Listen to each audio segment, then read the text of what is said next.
Good day, everyone. This is Rick.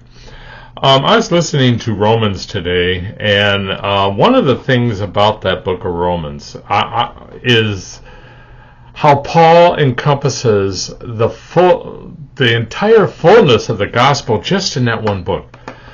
And there are so many facets of the gospel in that book that most of us, including myself, don't get. I could read that book every day and come up with something new out of it that the Holy Spirit shows me.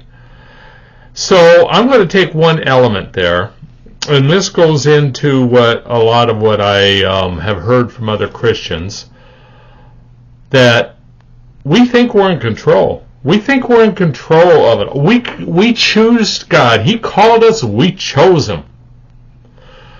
Jesus is our co-pilot. How many times have you heard that? I've heard that many times.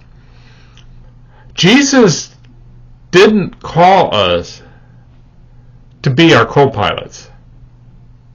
You don't get on a plane and go up to the cockpit and demand the left seat and insist the pilot take the co-pilot's chair in the right seat. Anyone who knows anything about flying knows what I'm talking about.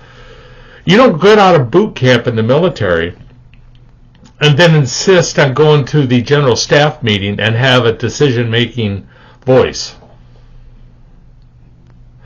When you sign up, you put your faith and your trust in those leaders to do what you signed up for them to do for you. For the pilot to get you to the city you need to go to. For the general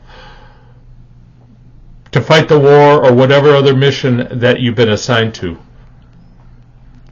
We don't have that control. But in life, we seem to think we do. When you get a job, your boss makes the decisions. You follow those decisions out. When Christ enters into us, we give everything to Him. There's no control on our part. We either obey the Spirit or we obey the prince of this world. Those are the only two choices we've got.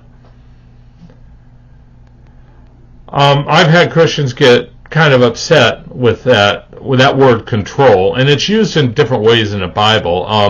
Romans 8:6 is the one that kind of put it together for me. And let me go to that real quick, and then I will read that to you. 8:6, for to set the mind on the flesh is death, but to set the mind on the spirit is life and peace. Now that setting the mind on the flesh and setting the mind on the spirit, that's the English Standard Version translation. Other translations have different versions or different words they use. One of the translations, one I like, is the New Living Testament. I believe that's the translation. And it uses the word control. And they're all basically the same. It's Christ takes you, leads you, brings you. Lead and bring are pretty much the same thing, where they attach themselves to you and you just follow along because they're the ones who are doing the walk. You have no control over it. Let Christ take control of your life, and until you do, you're never going to fully walk in the Spirit. Till next time, God bless.